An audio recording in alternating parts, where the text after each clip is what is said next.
ನಾನು ಇದ್ದಂಗೆ ಸ್ಟ್ರೈಟಾಗಿ ಯಾವುದೇ ಫಿಲ್ಟರ್ ಇಲ್ದಂಗೆ ಮಾತಾಡ್ತೀನಿ. ಸೊ ಎಲ್ಲರಿಗೂ welcome back to my channel. ನಾನು ರೀಸೆಂಟಾಗಿ ನೋಡಿದಂಥ ಸಿನಿಮಾ ಅಂದರೆ ನೋವಾಕೈನ್.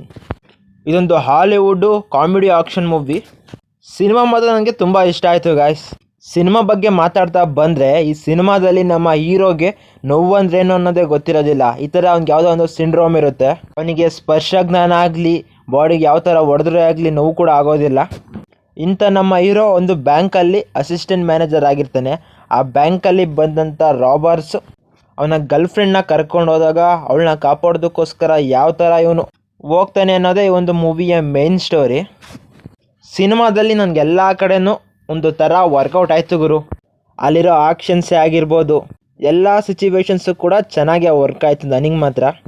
ನೀವು ನೋಡ್ರಿ, ಡೆಫಿನೆಟ್ಲಿ ನಿಮಗೂ ಇಷ್ಟ ಆಗುತ್ತೆ. ಆ್ಯಕ್ಷನ್ಗೆ ಆ್ಯಕ್ಷನ್ನು, ಎಂಟರ್ಟೈನ್ಮೆಂಟ್ಗೆ ಎಂಟರ್ಟೈನ್ಮೆಂಟು, ಅಷ್ಟೇ ಅಲ್ಲ ಟ್ವಿಸ್ಟ್ಗಳು ಟರ್ನ್ಗಳು ಕೂಡ ಇರ್ತವೆ ಈ ಒಂದು ಸಿನಿಮಾದಲ್ಲಿ. ಅಂಥ ಟ್ವಿಸ್ಟ್ ಟರ್ನ್ಗಳಿಗೆ ನಾನೇ ತುಂಬ ಕಡೆ ಶಾಕ್ ಆಗಿದ್ದೀನಿ. ನೀವು ಕೂಡ ಹಂಗೆ ಆಗ್ತೀರಾ.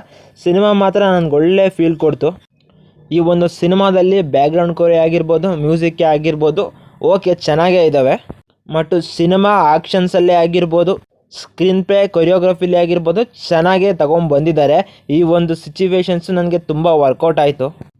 ಜಾಕ್ ವೈಡ್ ಇವ್ರನ್ನ ನೀವು ಆಲ್ರೆಡಿ ನೋಡಿರ್ತೀರ ದಿ ಬಾಯ್ಸ್ ಸೀರೀಸ್ನ ಫಾಲೋ ಮಾಡೋರಾಗಿದ್ದರೆ.